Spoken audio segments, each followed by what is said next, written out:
Okay, so good morning, everyone. Welcome to today's macro snapshot. A new week. It is Monday, November the 27th, 2023. Let's just look at a couple of charts, guys, because we're getting into sort of a bit of a stable period here.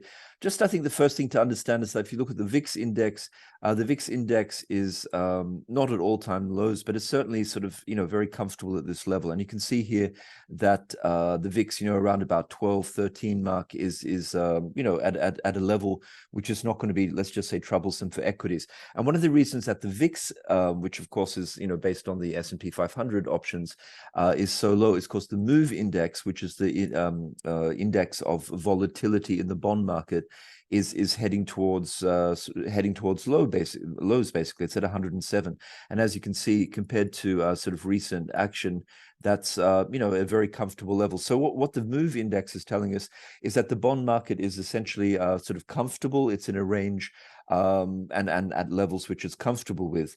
I mean, at this point, really, what we need is more data. We know that the bigger picture is that the Fed is probably done hiking. There's no more hikes. Maybe the Fed wants to pretend that there's maybe one more hike, but essentially we get the sense that at least from the ECB, no more hikes. From the Fed, probably no more hikes. And so really now we understand the big narrative. If we just go back and have a look at, let's say, something like what the index of sort of probabilities for rate hikes is here, we can see here that on the WIRP function, we can see that 0 for the December meeting, we can see only 2 or 3 basis points for January, and then thereafter we start to see some minus signs here. So we see that the first cut is priced in by the market, at least, or from a probability point of view, somewhere between sort of May and June next year. So that's the big picture. So really at this point, what the market needs is trading on is not so much the big narrative or a change of narrative. It's simply sort of the timing of this first cut and the magnitude. I mean, at the moment, I think it's about 85 basis points priced in between the terminal rate and the end of December. We can check this about 450. We've got about sort of 535. So yeah, something like about 85 basis points is priced in. So that's what the market is going to trade on. And to be honest, it's probably going to go up and down based on data. We need data. We need not so much shifts of narrative. We need more data. Okay, so in terms of the shifts of narrative and the data, this week, we have a few Fed speakers, especially we have Powell on, I believe it's on Friday, speaking. I don't know whether he's going to address monetary policy, but Powell at this point, I think, well, let's see what he has to say. Who cares what I think? So that's something to be looking out for. In terms of the data, we do have a couple of data points, nothing much really for the next sort of day or two. Then as we go further out into the week, you can see here, we have a second reading for the GDP. And this is interesting just because I mean, it may not be enormously market moving because it's the second reading, but just keep in mind what the narrative is here. The narrative here is that the GDP is somehow kind of peaked, that the real economy is peaked, that, initial jobless claims are going to go up, that continuing claims are going to go up, that the unemployment rate will go up, that the GDP growth will sort of start to flatten a little bit, that the consumer is in pain, that there's going to be a debt cliff in terms of refinancing. So there's a lot of narratives here, which is essentially pointing in one direction, which is the weakening of the US, or the real economy in the US. That is the basic narrative. So I think at this point, we're priced 85 basis points of cuts, as I just said, for 2024. And that's based on the narrative that the Fed will need to cut because the real economy is weakening. And why can they do that? Because the second narrative is that inflation is essentially killed. The Fed has slayed the inflation dragon, and that inflation is on the way down. Now, that's sort of true to a sense, not that they've killed inflation, but the general direction of inflation is down. So what we really need to be looking at is any sort of contradiction of those twin narratives that inflation is on the way down to a level which is comfortable for the Fed, and on time frame which the Fed is comfortable with, and secondly that the real economy in the US is weakening. And keep in mind, we're just starting to see sort of numbers here coming out from the Black Friday sales, and we have the Cyber Monday sales today. And from what I can see, there was some data released over the weekend from Adobe, like a quick sort of snapshot of that, essentially saying that spending is higher than ever. So I think it could be a little bit premature, but let's see. So we do get the second reading, as I say, of the GDP. That's going to be interesting. We also get the initial jobless claims, continuing claims. And then possibly what's going to be interesting as well is we get the beige book, which I think is on Wednesday. What's that going to be? 29th. It's going to be on the 30th. So maybe on the Wednesday, we do get the beige book. And keep in mind that the beige book, which is meant to be anecdotal evidence in the different sort of Fed districts, which is meant to be sort of an input into the decision-making process for the upcoming Fed meeting. So it's interesting to look at the beige book. We also, of course, have the probably the big one. We have the core PCE on Friday as well for October, for the October period, as well as the ISM manufacturing. So there is a little bit of data. It's kind of loaded towards the back end of the week, but I think that's the way to look at things. We also have, just getting back to this couple of charts here. So that's what's happening in the bond market. And I guess we also have like the twos, the fives, and the sevens issuance. Today we have the twos and we also have the fives. I don't know whether that's going to give us a huge tell on the bond market, because at this point the bond market, as I say, seems to be pretty happy with where things are. And if we actually just look at the just look at a couple of charts here, if I can find where are my bonds gone? Yeah, there we go. So we can see here that, you know, just the 2 years just trading within a range at this point. And to be honest, I don't think there's any real reason for the 2-year yield to go up unless there was a series of extraordinarily hot data. On the other hand, it's still a little bit early and a little bit premature for the Fed to give the all clear that they're finished hiking, and certainly it's much too early for them to give any kind of indication that they're cutting. So I know a lot of people have been talking about the steepener trade, and literally everyone I know is talking about the, you know, putting on this sort of, you know, massive trade. But I think the point is here that there's scope in the next maybe the next few weeks at least, just for the 2-year. This is the ZT, just to sort of bounce around here and there. Now, can one start building a position on the 2-year? Probably, possibly. But if we just look at the spread here, I'm going to look at, let's say, the 2s, 10s.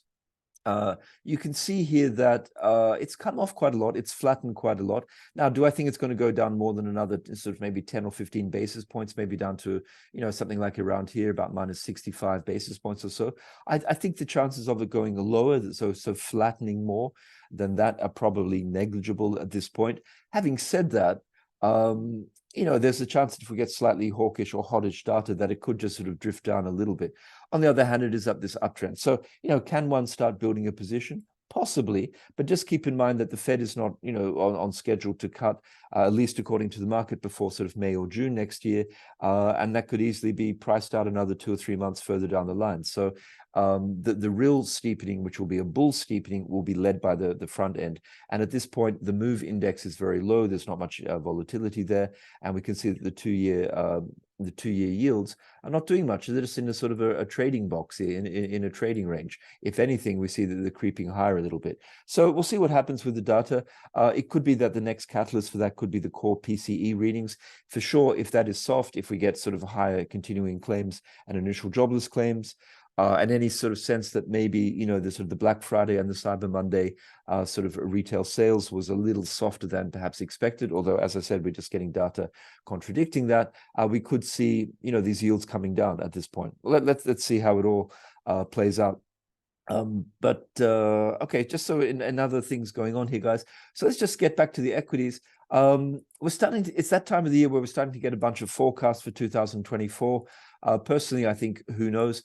I would say that with the move index at lows, that implies that there won't be too many dramatic moves in the bond yields to the upside. If we can assume that there won't be too many dramatic moves in the upside of the bond yields, maybe that's going to be a relatively positive sort of situation for equities.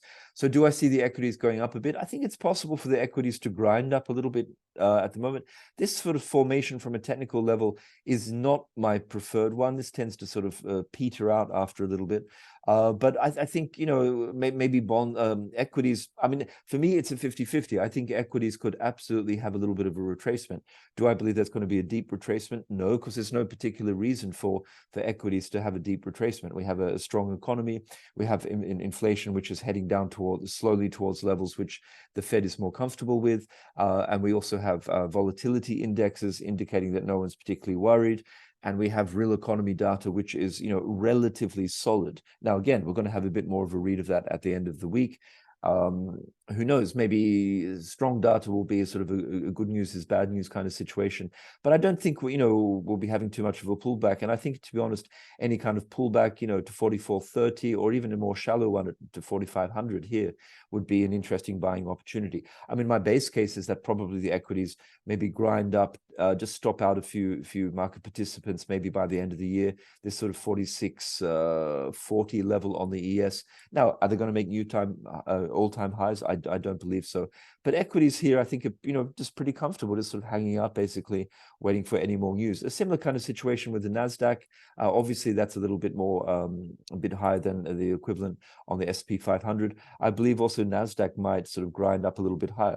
On the other hand, it would be completely healthy just to have a bit of a pullback after such a run up. So it's difficult here to be making big bets in terms of the further extension. On the other hand, there's no particular specific evidence that this should or needs to fall. I think what could be much more interesting is when we have more issuance in January, and maybe we have a little bit more sort of clarity about what the Fed's doing and maybe the real economy. So that's it for equities at this point. One thing I will say, that if you look at something like the SP, I don't know, the SPY divided by let's say the TLT, something like that, just like the bonds divided by the stocks, you can see that the stocks here are still pretty happy. But to be honest, it's not as though they're ripping anymore. So the bonds are in a happy space as well. So I think we're just sort of trading in ranges at this point. Just in terms of some other markets, we do have as the OPEC coming up on Thursday. Now we all know that meeting had been postponed.